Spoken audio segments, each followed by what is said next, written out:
आप अपना social media पर देखें, ख्वाजा आसिफ इस जिल्लत से बेहतर है कि शिकस्त कबूल कर। टीवी चैनल वालों से पूछ लो, मैंने कहा था कि मेरा ये रास्ता नहीं। देखें, निकालें मेरे क्लिप तो देखें, हर तरफ आवाज़ गूंजेगी कि माँ ने कहा था मेरा सियासत का रास्ता नहीं, मेरा दीन से तल्लक है।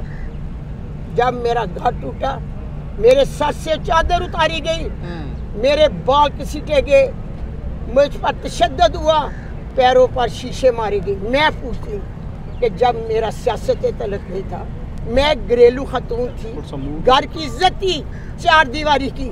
नबी पाक सल्लल्लाहु अलैहि वसल्लम ने माँ के पाँव में जन्नत रखी, अवलीन दर्जा दिया। जब मेरा सियासत से तल्लक नहीं था तो क्यों जुल्म मेरे पे हुए? बच्चे मेरे बाग के, घर पर मैं अकेली रह गई। इसलिए रह गई उस कुरान की बदौलत, उस कुरान मजीद की बदौलत जो हमारे नबी पर उतारी गई थी। के चक्कर लगाती रहेंगी, थकेंगी नहीं आप? नहीं, इंशाल्लाह नहीं थकूंगी। मेरी अपनी अफवाह जिन्होंने ख्वाजा आसिफ को शिकस्त दी है, मुझे कसम उस खुदा की, उन लोगों के लिए मेरी जान भी चली जाए तो मैं कहूँगी अल्लाह ने मेरे लिए एजाज़ दिया शहादत का, मुझे वो भी कबूल है। लेकिन माजी इस उम्र में आप भी इतनी ज्यादा जज्बाती है, इमोशनल है, क्या वजह है इतने जज्बात की? ये मेरे कुरान की ताकत है। मैं नबी की उम्मत, कुरान से मेरा वास्ता 40 साल से है। खौफ के बुत उसी कुरान मजीद ने मेरे अंदर से ख़त्म कर दिए। मुझे किसी का खौफ नहीं, किसी का डर नहीं। मैं हर तरह का बयान देने के लिए तैयार हूँ। मुझे चाहे गले में फंदा डालकर फांसी दे दे, मुझे वो भी मंजूर है। लेकिन शहर सियालकोट के कोने कोने, गली मोहल्ले में ख्वाजा आसिफ चोर के नारे लगाए जा रहे हैं। जाओ सोशल मीडिया पर देखो कि ख्वाजा आसिफ का क्या शर्वाम कर रही है, क्योंकि अवाम की जीत थी, लोगों का वोट था। मैं उनको बचाना चाहती हूँ। जिस माँ को आपने जीत दी, आज वो माँ आपके इंसाफ के लिए खड़ी है।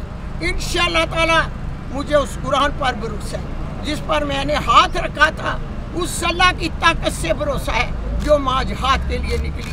जीत उसी की होगी इंशाअल्लाह ताला। मैं पूरी उम्मीद और यकीन के साथ कहती हूँ कि जीत माँ की होगी। ख्वाजा आसिफ को रद्द कर दिया। यार ये पकड़, जहाँ मैं जाती थी ख्वाजा आसिफ वहाँ से बच्चे उठाकर ले जाते थे, लोगों के घर टूटते थे, लोगों के दरवाजे टूटते थे। और जो फार्म 355 मुझे मिले, तशद्दुद के साथ मिले, वो लड़के माँ के पाँव में लेके आए। उन्होंने कहा माँ से वादा किया था, देखो रिजल्ट।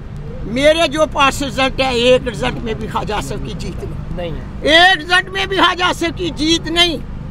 उन लोगों से पूछो, मैं उनका शुक्रिया अदा करती हूँ। मेरे लाखों उम्रदार बाहर निकले, मेरे लाखों उस्मानदार मेरे साथ बाहर निकले। मैं अकेली निकली ना, मेरे बच्चे मेरे पास थे, मेरा घर टूट गया था, मैं अकेली थी। बड़े तशद्दुद और जुल्म मुझ पर हुए। मैंने कभी उनको बद्दुआ नहीं दी, क्योंकि मैं सैबी औलाद थी। मैंने हमेशा कायदे सिरातल मुस्तकीम, जुल्म करने वालों अल्लाह ताला आपको सीधा रास्ता दिखाए, क्योंकि मैं दीन पर डटी हुई औरत हूँ। और मुझे अपने कुरान पर उम्मीद है कि जिस कुरान पर हाथ मैंने रखा है, इंशाअल्लाह ताला उसी के वसीले से मुझे मेरी जीत होगी। बेटा, मैंने सियालकोट के तमाम मीडिया को दावत दी और अपने फार्म पर अपनी 50,000 की लीड पर मैंने कुरान रख दिया कि मुझे इस कुरान मजीद की कसम, मैं जीत चुकी थी।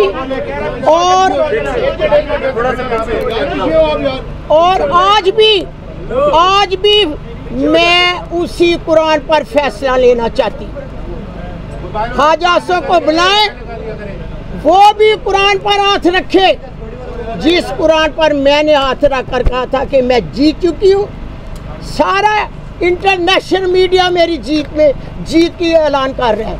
चारों तरफ मेरी जीत की गूंज उठी हुई है।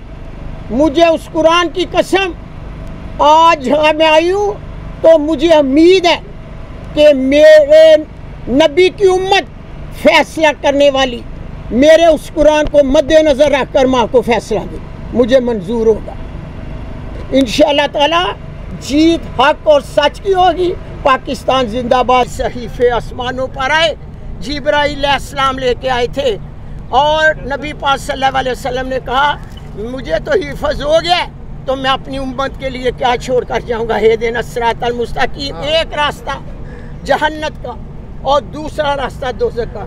माँ ने 40 साल से जन्नत की एफर्ट के लिए ये सब कुछ किया और मेरे खौफ के बुत और बहादुरी की वजह वो कुरान मजीद है जो मेरे नबी ने अपनी उम्मत पर उतारा। जी आपने कहा कि आप पर बहुत जुल्म हुआ है, तो उसके बावजूद आप आज यहाँ पर खड़ी हैं, डटी हुई हैं। बहुत बड़े बड़े लोग, बहुत नामी गिरामी लोग साइड लाइन हो गए, सियासत छोड़ दी।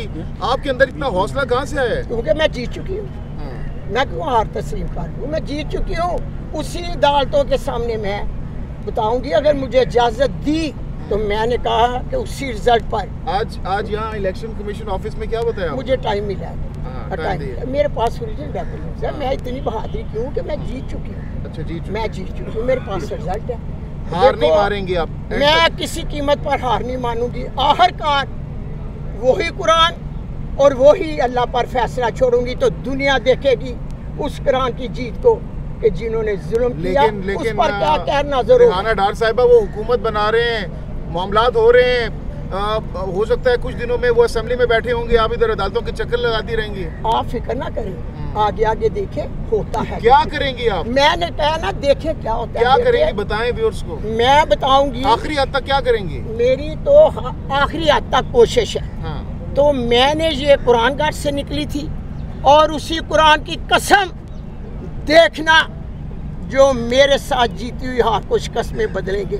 वो कुरान उन लोगों का फैसला करेगा और शहर सियालकोट का पूरा पाकिस्तान देखेगा। कि आप बदुआएं भी देती हैं ख्वाजा? नहीं, मैंने बददुआ कभी नहीं दी। मेरे क्लिप देख लें, जिन्हों पर जुल्म किया मैंने कभी उनको भी बददुआ नहीं दी। इसलिए नहीं दी कि मैं सहब औलाद शख्स, माँ हो, भाई हो, बेटा हो, जो सहब औलाद होता है वो किसी को बददुआ नहीं देता। ना ही मेरे नबी ने फरमाया कि बददुआ दो। अगर मैं बददुआ दूँ या गलत अल्फाज उनके लिए बोलूँ तो ख्वाजा साहब मेरे में क्या फ़र्क रहेगा।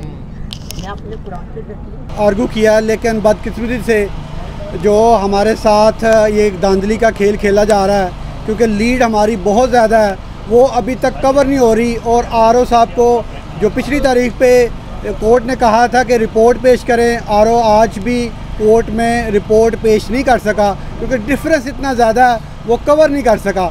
हमने तमाम के तमाम हमारे 358 जो फॉर्म 45 थे ओरिजिनली हमने कोर्ट में पेश कर दिए हैं। ये मैं आपको भी मीडिया में दिखा रहा हूँ। इस तरह के हमारे NA 71 के 358 हमारे फॉर्म 45 हमने पेश किए हैं। इसके मुताबिक हम मोर देन 50,000 से जीत रहे हैं। अब वो मार्जिन कवर करने के लिए जो आरओ ने फॉर्म 47 और 49 जारी किया है वो अभी तक चूँकि कवर नहीं हो सका, इलेक्शन को आज 5वां दिन है, तो इसलिए आरओ ने रिपोर्ट पेश नहीं की।